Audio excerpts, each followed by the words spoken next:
Dear students, a very warm welcome in today's history class. In this video, I'll continue civil disobedience movement, and in this video, you will look at different social groups which participated in the civil disobedience movement. Why did they join the movement? What were their ideals? What did Swaraj mean to them? So let's start with the rich peasant community first of all, and check how was their participation in the civil disobedience movement. Patidas was the rich peasant community of Gujarat, and in UP there were Jats, rich peasant community, you all know about them. So as the produced commercial crops, they were hit hard by trade depression and falling prices. ठीक है, commercial crops grow करते हैं और trade depression की वजह से और price के गिरने की वजह से क्या रहा कि उनकी जो कैश इनकम है वो भी डिक्रीज होने लगी।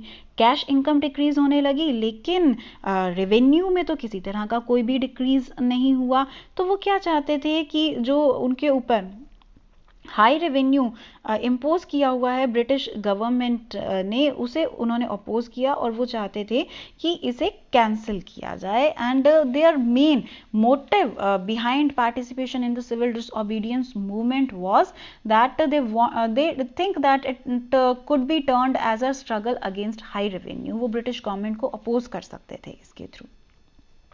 अगर पुअर फार्मर्स की बात करें तो पुअर फार्मर्स कौन थे? वो लोग थे जिन्होंने रिच लैंडलॉर्ड से रेंट पे लैंड हायर कर रखी थी, वहाँ वो अपनी क्रॉप्स ग्रो करते थे और रीज़न वही इकोनॉमिक डिप्रेशन की वजह से उनकी जो डिफ़िकल्टीज़ हैं वो भी बढ़ रही थी और उनकी भी इनकम कम हुई थी, जिसकी वजह से वो क्या चाह रहे थे कि जो लैंडलॉर्ड्स हैं वो जो रेंट उन्हें पे करना पड़ता है उसे कैंसिल कर दें और उनसे रेंट की डिमांड ना करें।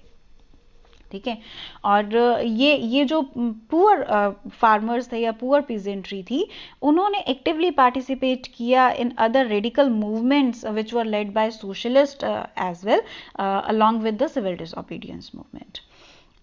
अभी हम देखते हैं कि how business class participated in the movement. Okay, during the first world war they earned huge profits because Britain itself was engaged in the war.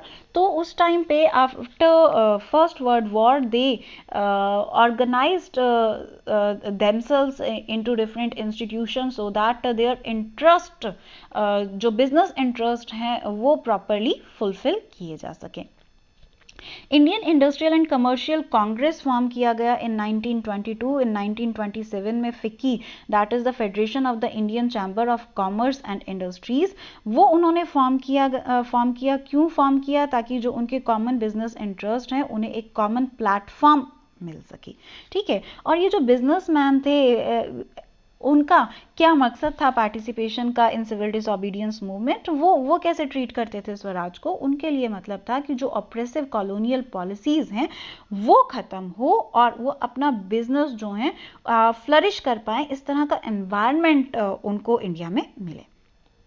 ठीक है, बिगिनिंग में तो very actively they participated in the civil disobedience movement, लेकिन जब restart किया गांधी जी ने after coming back from round table conference, तो उस टाइम पे उनका जो पार्टिसिपेशन था वो कंपैरेटिवली कम हो गया, ठंडा पड़ गया। क्यों हो गया? क्योंकि जो यंग मेंबर्स थे कांग्रेस के, उन्होंने देखा कि उनका तो सोशलिज्म की तरफ झुकाव है और socialism is not in favour of business class. चलिए, अब ज़रा इंडस्ट्रियल वर्कर्स का जो पार्टिसिपेशन था सिविल डिसओबीडियंस मूवमेंट पे, उस पर भी नज़र मार लेते हैं।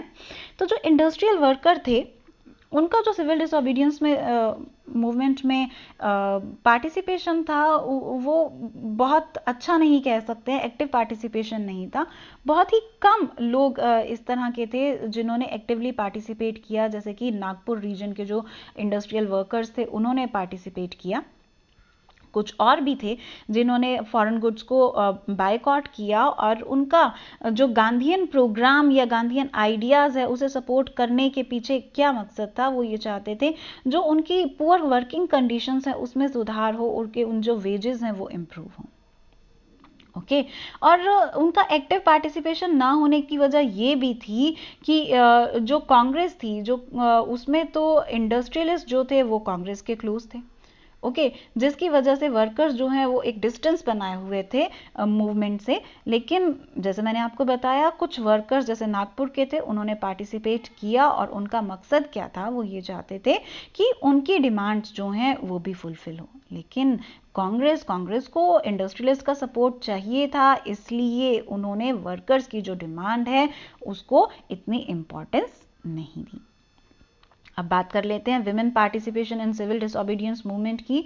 You all have seen during the Dandi march many women joined the march and followed Gandhi ji. ठीक है, और ये जो विमेन थी ये हाई सोसाइटी से बिलोंग करने वाली विमेन भी थी और उन्हें फील हुआ कि it is their duty to serve the nation when Gandhi ji has called for it. ठीक है, और एक्टिवली उन्होंने अपनी तरफ से पार्टिसिपेट किया। लेकिन जो कांग्रेस है उस टाइम पे जो विमेन की पोजीशन थी ऑर्गेनाइजेशन में, दैट वाज ओनली सिंबॉलिक। ठीक है, सिंबॉलिक मींस उनको किसी तरह की कोई अथॉरिटी कांग्रेस में नहीं मिली हुई थी। ये हमने देखा कि how different social groups participate in the civil disobedience movement. इसके अलावा और क्या लिमिटेशंस रही सिविल डिसओबीडियंस मूवमेंट की, वो भी देख लेते हैं एक बारी। इन ग्रुप्स के लिमिटेशंस को भी देख लेते हैं कि जिस तरह से आपने देखा कि रिच पीजेंट्स थे, उनका क्या मकसद था, उनकी क्या डिमांड थी, उनका स्वराज से क्या मतलब था। मतलब ये था कि उन्हें रेवेन्यू ना पे करना पड़े, उनका रेवेन्यू माफ हो जाए। जो पुअर पीजेंट थे वो अपने आप को कैसे एसोसिएट कर रहे थे, वो ये चाह रहे थे कि उन्हें रेंट ना पे करना पड़े। अभी जो इंडस्ट्रियलिस्ट थे या जो बिजनेसमैन थे वो क्या चाह रहे थे, वो ये चाह रहे थे कि उन्हें अपना बिजनेस फ्लरिश करने के लिए ओपन एनवायरनमेंट मिले, किसी तरह का रिस्ट्रिक्शन ना हो उन पर। और इंडस्ट्रियलिस्ट वर्कर जो थे वो ये चाह रहे थे उनकी वेजेस इंप्रूव हों और जो उनकी वर्किंग कंडीशन है उसमें भी सुधार हो। विमेन ने भी एक्टिवली पार्टिसिपेट किया इन सिविल डिसओबीडियंस मूवमेंट। लेकिन आपको मैंने अभी बताया कि उनकी जो प्रेजेंस थी वो कांग्रेस में सिंबॉलिक ही थी, उन्हें किसी तरह की कोई पोजीशन जो है वो ऑर्गेनाइजेशन में मिली हुई नहीं थी। इनके अलावा एक और क्लास थी, एक और सोशल ग्रुप था, that was known as untouchables और दलित्स और ऑप्रेस्ड। ठीक है, सोसाइटी के पिछड़े हुए लोग थे जिन्हें कांग्रेस ने एक तरह से इग्नोर किया था। क्यों इग्नोर किया था? क्योंकि वो हाई कास्ट हिंदू सोसाइटी, जिन्हें सनातनीज बोलते हैं, उन्हें ऑफेंड नहीं करना चाहती थी। लेकिन महात्मा गांधी इसके कंप्लीटली अगेंस्ट थे, वो कंप्लीट सपोर्ट में थे to these Dalits and they gave them the name Harijan. Harijan means children of God. और उन्होंने अपनी तरफ से बहुत कोशिशें भी की कि ये जो अपर कास्ट पीपल हैं उनके मन में बदलाव लाया जा सके and they start treating untouchables और हरिजन्स और the children of God equal to them. Okay, satyagraha भी ऑर्गेनाइज किए गांधी जी ने ताकि उनको टेम्पल्स में पब्लिक वेल्स यूज करने के लिए, रोड्स और स्कूल्स में एंट्री करने की परमिशन मिले and they must be treated like other sections of the society. तो इस तरह का जो डिस्क्रिमिनेशन था वो सोसाइटी में मौजूद था। कांग्रेस जो है उसमें भी इतना सपोर्ट दलित लोगों को नहीं मिल पा रहा था। तो जो दलित लोग थे उनके मसीहा बन के उभरे डॉक्टर BR अम्बेडकर। नाम आप सभी ने सुना हुआ है, डॉक्टर भीमराव अम्बेडकर। वो क्या चाहते थे? Along with him other Dalit leaders जो थे वो भी ये चाहते थे कि एक पॉलिटिकल सॉल्यूशन हो उनकी प्रॉब्लम का। जो दलित कम्युनिटी है उसको जो है सेपरेट इलेक्टोरेट्स उनके लिए जो है वो इलेक्ट किए जाएं ताकि वो भी पार्टिसिपेट कर पाएं in legislative councils and provincial councils. लेकिन जो गांधी जी थे वो क्या चाहते थे कि जो दलित लोग हैं वो एक पार्ट बन जाएं मेन सोसाइटी का, उनको अलग थलग ना रखा करा जाए। तो वो BR अम्बेडकर की इस डिमांड से जो है वो एग्री नहीं करते थे और दोनों लीडर्स के बीच में इस बात पर थोड़ी तनातनी भी रहती करती थी। जो राउंड टेबल कॉन्फ्रेंस हुई थी, उसमें भी अंबेडकर की डिमांड यही रही थी कि separate electorates must be there for Dalits in provincial and central legislative council. लेकिन बाद में गांधी जी के साथ एक समझौता हुआ पूना पैक्ट के नाम से जिसे जाना जाता है, और गांधी जी ने कहा ठीक है सेपरेट इलेक्टोरेट्स नहीं, लेकिन जो दलित लोग हैं उनको पार्टिसिपेशन मिलेगा डेफिनेटली, जो है provincial and legislative council seats reserve उनके लिए रहेंगी करेंगी। अभी इनके अलावा देखा करा जाए तो एक और सोशल ग्रुप है, दैट इज ऑफ मुस्लिम्स। तो मुस्लिम्स का जो पार्टिसिपेशन था, क्या हम उसे क्या बोलेंगे कि they actively participated in the civil disobedience movement? नहीं भाई, नॉन कॉपरेशन मूवमेंट के बाद से जो मुस्लिम है वो कांग्रेस से थोड़ा सा अलग थलग हो गए। क्यों अलग थलग हो गए? क्योंकि उन्हें ये फील हुआ कि जो कांग्रेस है वो mainly Hindu religious nationalist groups की एसोसिएशन बन करके रह गई है और मुस्लिम्स का कोई से उसमें है नहीं। तो जो क्लैशेस थे इन बिटवीन हिंदू और मुस्लिम्स वो भी वाइडन होते जा रहे थे, वो बढ़ते करते जा रहे थे। और मुस्लिम लीग एक फॉर्म कर लिया गया था by the Muslim community to represent their interest. Muslim League के एक फेमस लीडर, इंपॉर्टेंट लीडर थे मोहम्मद अली जिन्ना। ओके, और मोहम्मद अली जिन्ना की डिमांड भी अंबेडकर की तरह थी, सेपरेट इलेक्टोरेट्स फॉर मुस्लिम्स। और अगर ऐसा नहीं तो उसका ये बोलना था मोहम्मद अली जिन्ना का कि एटलीस्ट रिजर्व सीट्स तो होनी ही चाहिए सेंट्रल असेंबली में फॉर मुस्लिम पीपल। और ऐसे प्लेसेस जहाँ पे मुस्लिम्स जो हैं वो मेजॉरिटी में हैं, वहाँ उनको टोटल पॉपुलेशन के प्रोपोर्शन में जो है रिप्रेजेंटेशन मिलना ही मिलना चाहिए। ऑल पार्टीज मीटिंग हुई 1922 में, लेकिन किसी भी तरह का कोई कॉम्प्रोमाइज उसमें नहीं हो पाया।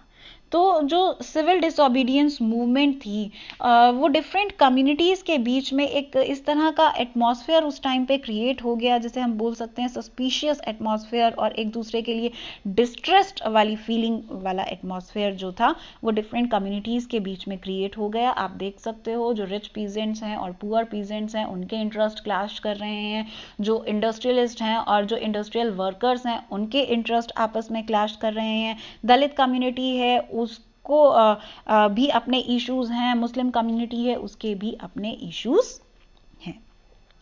तो जो मुस्लिम कम्युनिटी है उसका क्या मानना था कि जो मुस्लिम्स हैं दे आर इन माइनॉरिटी, और जो उनकी आइडेंटिटी है वो दब कर के रह जाएगी क्योंकि मेजॉरिटी का रिलीजन और कल्चर जो है वो उनसे डिफरेंट है। हिंदू जो है मेजॉरिटी में है, तो इस तरह से जो मुस्लिम्स हैं उनको उनके कल्चर को फॉलो करना पड़ जाएगा, for that they were not ready. तो हियर यू हैव अंडरस्टूड कि हाउ सिविल डिसओबीडियंस मूवमेंट की कुछ लिमिटेशंस रही कि सभी लोग जो थे उन्होंने पार्टिसिपेट किया, लेकिन वो जो पार्टिसिपेशन है वो इतना फ्रूटफुल नहीं हो पाया। 1932 में जिसे गांधी जी ने दोबारा से लॉन्च किया because of failure of round table conference, वो उतना एक्टिवली उतने बढ़िया से जो है वो दोबारा से स्टार्ट नहीं हो पाया, और 1934 आते आते जो सिविल डिसओबीडियंस मूवमेंट है उसका जो मोमेंटम है वो कंप्लीटली लॉस्ट हो गया। That's all for this video. I hope you must have understood the concept that I tried to explain you in the video. Bye for now and thanks for watching it.